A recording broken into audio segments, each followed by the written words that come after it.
All right, everybody. My name is Brian Ankney. I'm with Auto Success Magazine, and I am very pleased to have today to share with you Fran Taylor and Adam Ransom.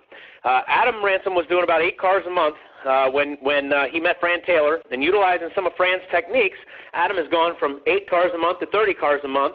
And today we're going to talk to both of them. We have them both here live. We're going to cover some of the some topics about what Adam did and how he did it. And then at the end, if you guys have some questions, you feel free to ask them. You can type them in on the chat line right now if you want, or as we go, and I'll convey those to Adam. I also have a few that came in via email in advance. So Fran, take it away, my friend. Yes. Congratulations for everybody for wanting to learn something. And this is a place where you can learn it. The people that we do webinars with are the people that I've personally met and helped throughout the United States. And today, it was a pleasure to meet Adam. When I met Adam, he was the same way I was and the same way a lot of you people are, working hard, good guy, but he just needed more customers. So by working with that dealership, when I first met him, they were doing about 110 cars a month. Like 2 years later, they're up to, I think, to 262 or 280. And the difference is the same thing Adam was looking for. He was looking for ways to get to meet more people. And from doing that, the first year when I met him, he made $35,000 a year. 1 year later, Adam's over $100,000, and I'll let him explain to you just how powerful some of this can be. But you got to make the change in your mind first, like you can do it. It is available. You just got to learn how. Don't let anybody rain on your parade and tell you can't sell big amount of cars or 30-plus cars a month as our group, 30 sales a month on Facebook, because you can. And it really doesn't matter if it's a big town, little town, import store, domestic store. It's all up to you. So, Adam, thanks for joining us today. Thank you. Adam, I'm just going to get right to it here. We talked earlier in the week about some of the things that changed, and you said the personal goal setting is what got you on fire to start. You want to take a little bit of time and share that with the guys, because I'm sure they all heard about goal setting and write your goals down, but not everybody does it. What made you do it, and what were some of the results?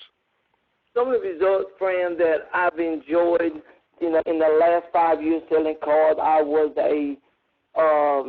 a new guy in the car business. I never sold cars in my life until 5 years ago. I walked into Peterson Toyota in Lumberton, North Carolina, and Sean Peavy asked me, do I want to sell cars? I told him I couldn't sell them, and I started selling that first month, like I said, 7, 8 cars, but as soon as they got you into the dealership, I went from 8 to 12 to 15, and next thing you know, I'm 25, 30 cars a month. I went from, owing a house payment, car payment. Now I am debt-free. I bought mobile homes, using the techniques that you have learned me and some of the tools you have gave me and allowed me to use. Well, I think that's it, because what's really special is everybody there heard the same thing, and only a few of you took advantage of it. It's not how much money you make, it's how much you keep. And for those of you that don't know, Adam's a preacher, and I remember telling him or talking with him, I said, hey, what good is to pray to God for something when you get the answer and you don't use it? There's a very good section in the Bible that tells you about investing in yourself, and that's what Adam did. One person got 1 talent, one got 3 talents, another one got 5. The person got 3 doubled his. He got to keep it and said, good, go get more. Same thing happened with the person with 5. He doubled his, got to keep it, go get more. The person that got something to start and didn't invest in themselves, he got that talent taken away and sent on his way. This happens so much in not just the car business, but any business. You have to invest in yourself. It's a perfect illustration in the Bible where it tells you that. And Adam's a preacher, and I've been very fortunate to go to his church a couple times. But I think there's a big things you can learn with other people that are successful, and you have to invest in yourself. Adam, you went and bought some prospecting tools right off the bat. What did you get, and how did they work for you to help you become more successful and to reach those goals? I went and bought some of the stickers that stick on the gas tank, the door jambs. I went and bought some magnetics to send out to cars on their birthdays. I took some magnetic signs, put them on my van. I bought a van. I wrapped it and now I got a Toyota Sienna, and I wrap that van, and it's like a right-around billboard now, and I also have a billboard. So I got probably about 6 or 7 prosthetic tools, and they've been helping me a lot, Fran. Matter of fact, I sold a couple of cars this week because I put my name on the back of my Toyota van, and they called me while I was going down the road, and they were looking for a car. So that really helped out a whole lot. Well, what made you? I mean, here's a guy that used to make $35,000. Now, just from listening to you, that cost you a couple $1,000s to do all that stuff. What inspired you to go say, hey, I need to go spend this kind of money? Like a lot of guys, it's hard to get a salesperson to spend $200, let alone thousands.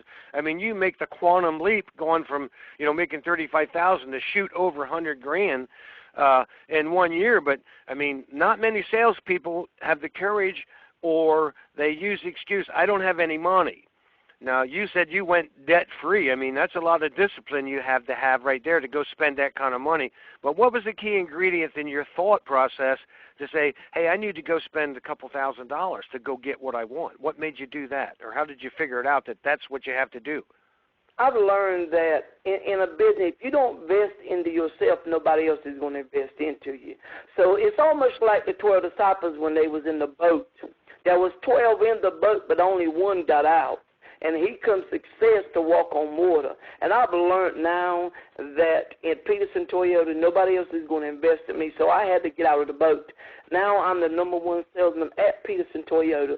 Only been there 5 years. You got other salesmen been there 14, 18 years, and they still don't believe or invested in their sales. I even went from $50 bird dog, now I'm to $150 bird dog. So you got to invest in yourself because you don't have to pay it out unless someone sends you anyway. So you're not losing anything because you're only paying for that customer once. Well, you got them for a lifetime, and you got their children and friends. Well, that's so awesome, and that's so true. And congratulations on taking that step every way.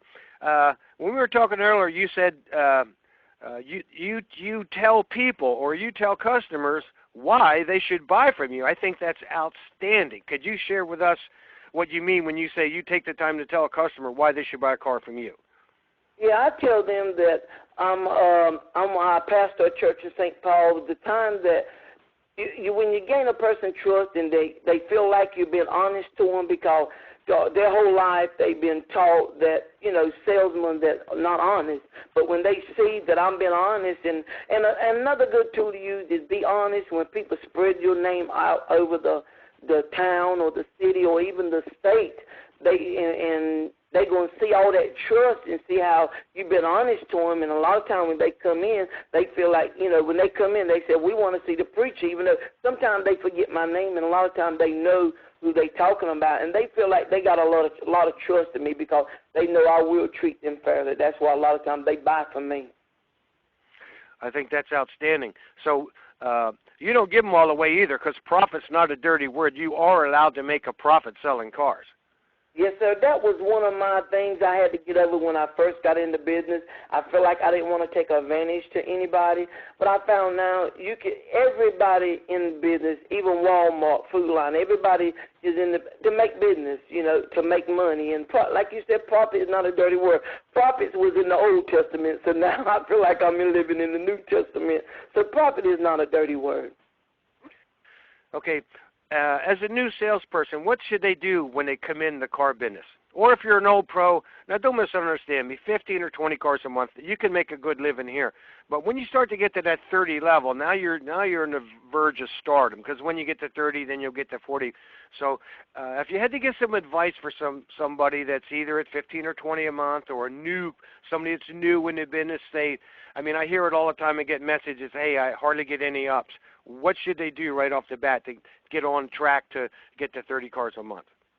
First of all, you got to spend some time to build a clientele, and you don't just sit there at that dealership and sell cars. You got to get out. You got to stop at a gas station and someone make a conversation with them, or even in the grocery store. I've learned, Fran, that when I walk into a grocery store, I look when they pull their keys out, and I look at their keys and see what they're driving. And a lot of times, and you can tell a Ford or Chevrolet key, or even a Toyota key. And I look at their keys and see what they drive, and I strike up a conversation. How you liking your car, and how's it been treating you? So I've learned I just don't sell cars on the lot. I go out and do prospecting. I go out to business and ask them, or even do something there for them, and even give them some free oil changes or something.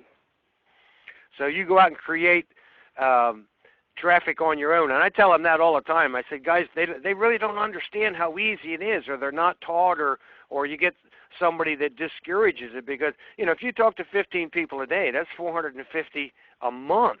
I mean, those numbers add up, and if you only sell 3%, that's 13 cars a month. Just by saying hello and just by starting a conversation like you're doing.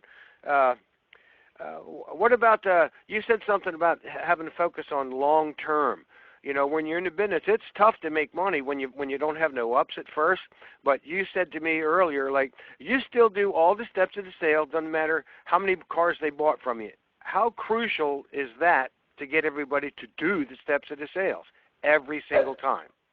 That is very crucial, because, you got to still gain their trust, let them know you're not there just for the money. You're still there for them. You're going to be their car salesman, even though when they leave the lot.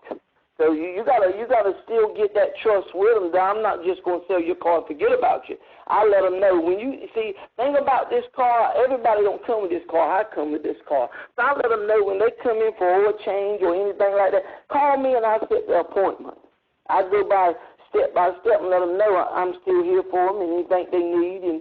And they come in a lot of times, they will ask for me, and they'll call me and say, make me an oil pump. And they love that. And they love that they don't have to sit in that showroom floor or the showroom and wait on an oil change. It might take an hour when they can go up to Walmart and spend a little time or get some, or do some running there in town. And I've learned you treat people like that. You treat them like you want to be treated.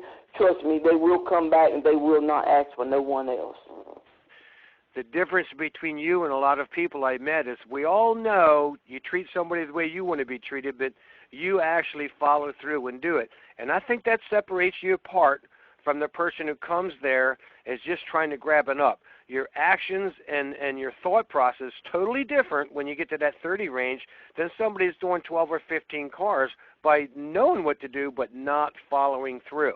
Now, you're a real big fan on birthday cards and stuff. I mean, I think you put the whole family in there. And can you tell us what kind of results are you that you're getting from mailing the whole family birthday cards? And they're even sometimes send me a Christmas card. When I send them a birthday card, they'll send me. I probably got this past Christmas, I probably got 25 Christmas cards. From the family. Oh, thank you the way you treated my wife or treated my husband or even treat my children when they come in there and buy a card.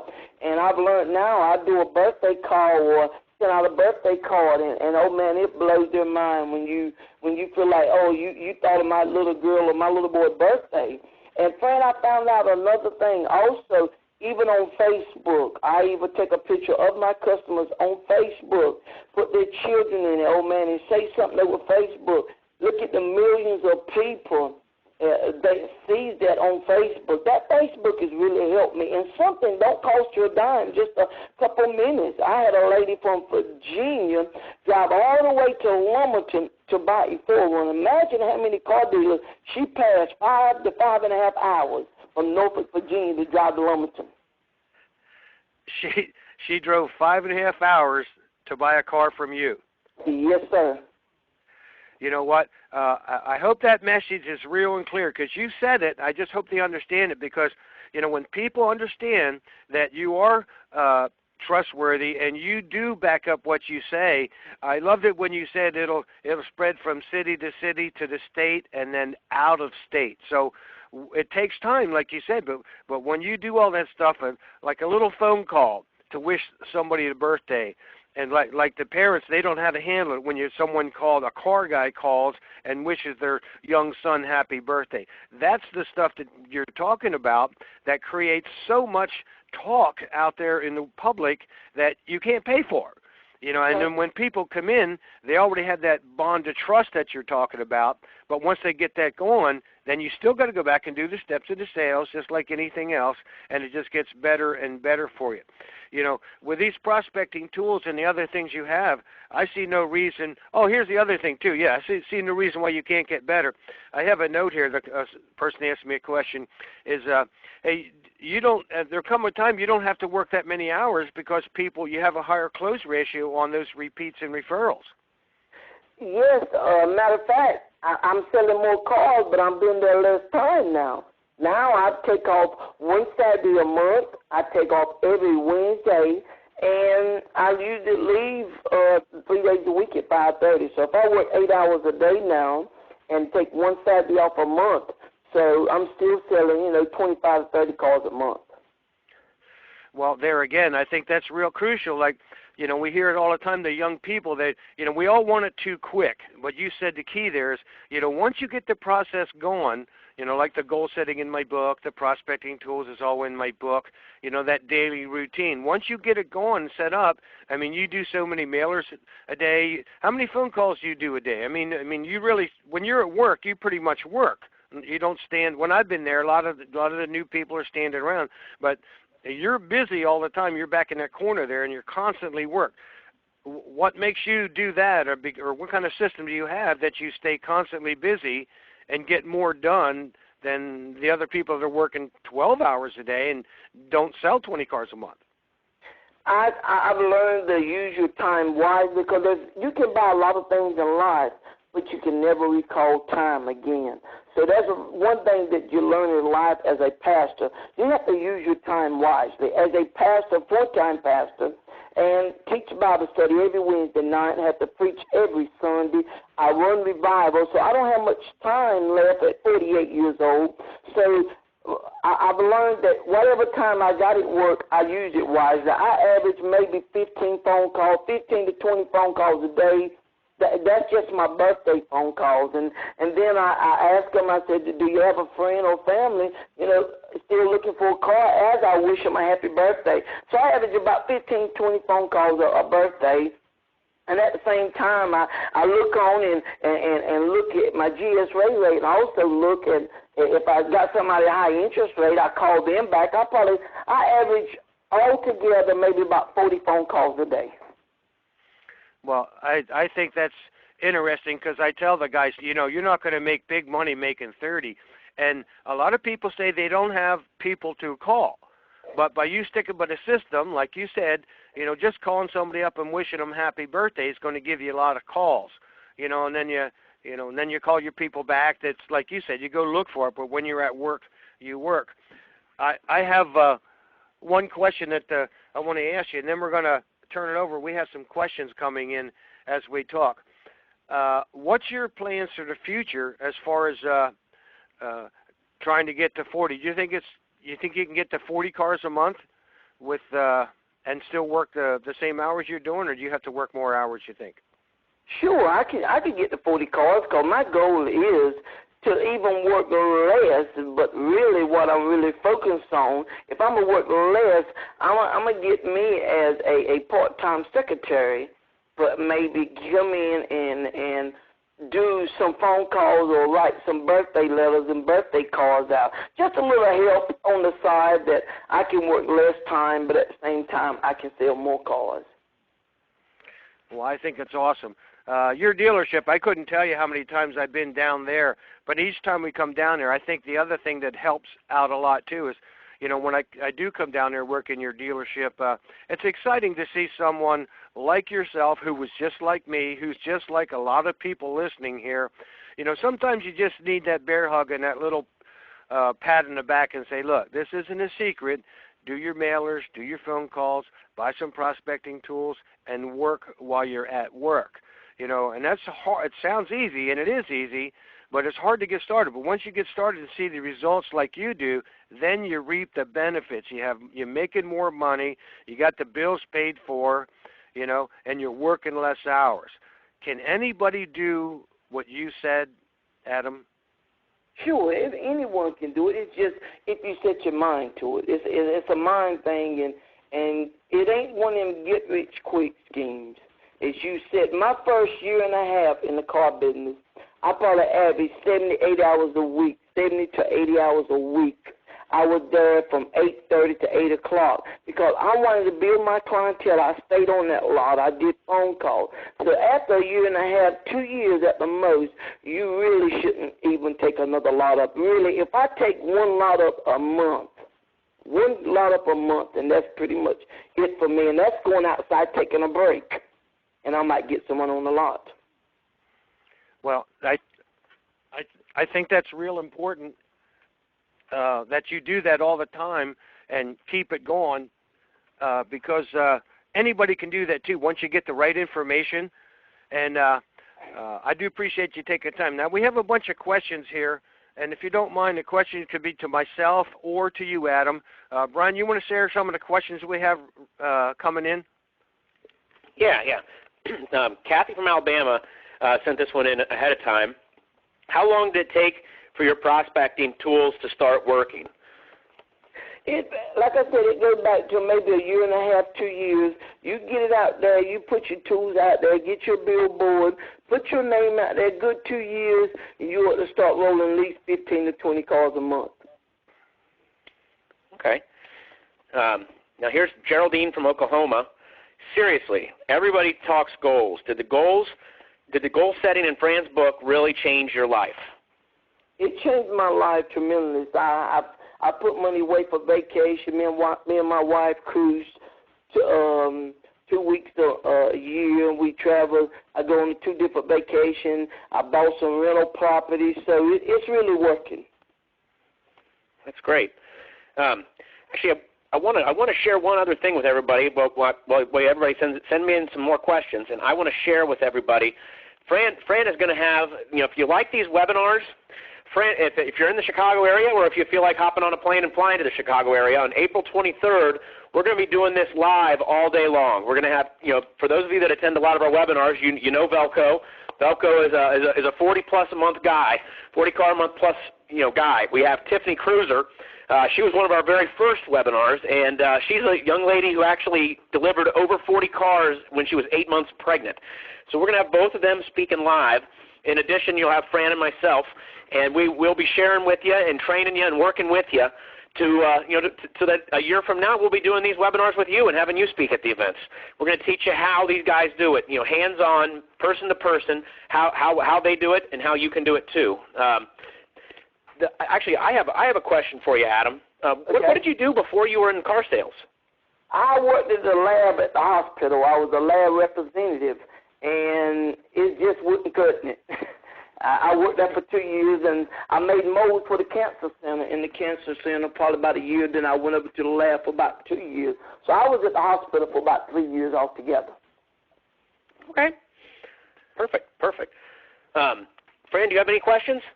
Yeah, Adam, we were talking about it earlier, and I think this is important.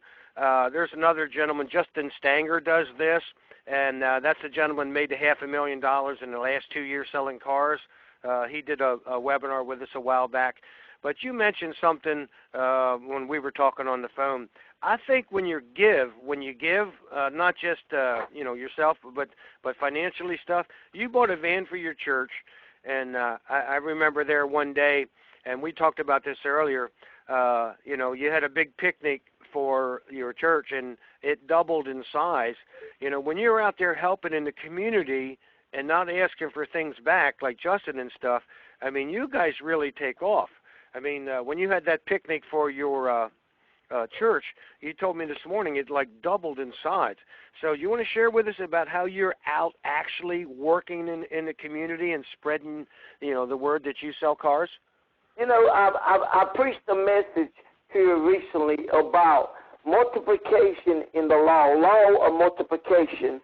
And why I'm asking that, God is a God of multiplication. It's just like the 2 fish and 5 loaves of bread, that he took it, and the Bible said the disciples, they don't have anything to eat. You're talking about 5,000 men, not including women and children. And I've learned if God knows how to give things, good gifts, why shouldn't we give back into the community? And I realized that he took the 2 fish and 5 loaves of bread, he blessed it, broke it, and he gave it. And it did feed the 5,000, not including women and children. So at all, that all the days over with, they had 12 baskets to left. So I realized, and the Bible teaches it's better to give than to receive. So if you learn how to give back into the community, imagine that the families they're going to send back to you say, man, that guy there fed our community, and why shouldn't we buy cars from that guy? That should be our cause. So that's almost like planting a seed. When you learn how to plant a seed in someone else's life, guess what? You're going to get a big harvest. I think that's awesome. That's, some of you guys that actually go out and help. I think you told me you bought a van for the church with your own money. And you don't have to say anything. When you're out there, it doesn't matter where you're at. You just go out and just help a whole bunch of different people, and it's guaranteed to come back to you. You never get hate mail for being nice. And, all right, Brian, is there any more questions you have there? Yeah. This is from Julie in Missouri. Adam, how did you approach the situation to have the time off? To be allowed to take a Saturday off and to be able to get off early on different days.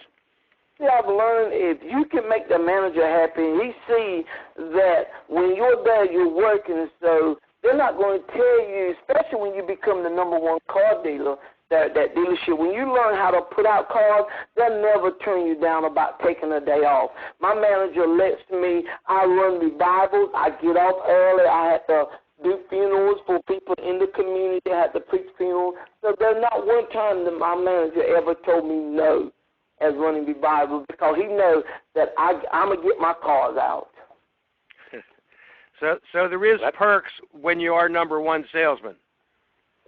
Yes, it do. It makes me feel good, and it makes my manager feel good. As a matter of fact, he was thinking about even giving me a demo from the dealership. I think that's so awesome. All right. That's great. Ladies and gentlemen, I appreciate you listening in. I hope you took some notes here. And here's one thing. It's like Adam, it's like myself, and it's like somebody listening. There's somebody here on this conversation listening in that this makes sense too. Remember, when I started in the car business, I had nothing. I was just like a lot of you guys. I got into the prospecting. I got into the goal setting. I got into that daily routine, and I started investing myself. Along with that came a great attitude, because I was just like Adam. Next thing you know, I don't work that many hours. I didn't have to. I was selling more cars because people were asking for me, and I made more money. That's how the car business is supposed to be. Just because you have a good attitude in the morning doesn't mean you're going to make it. You have to have a plan. So some of you are listening, some of you don't know me here. Go to www.frantaylor.net. I have some training material there. Everybody starts off with my book. It's just like Adam said. Page 7, if you start with a goal setting, I guarantee that'll change your life as it did ours too. So, Brian, you have anything you want to add here before we leave? Sure. Yeah, everybody, I'd like to thank you all for taking the time out of your day to learn a little bit more about ways you sell more cars, and I'd appreciate it. If what you heard today had value, share it with the other people in the dealership. Invite them to join 30 Sales a Month. Invite them to come to the webinars. I mean, that's the reason why we're doing these is to help as many people sell more cars as we can. And of course, Fran's got some great books and stuff. If get on there, buy a book, and start being the best at your dealership. I really appreciate you coming. We do have a live event next month, April 23rd in Chicago. You're all welcome to contact me anytime about that, and we'll have Fran Taylor, Velco, and also Tiffany Cruiser on stage to interact with you and help you achieve the same things they have. Thank you, guys. Thank you, Adam, for joining in, and thanks everyone for listening in. You all have a great day. Y'all have a blessed day also.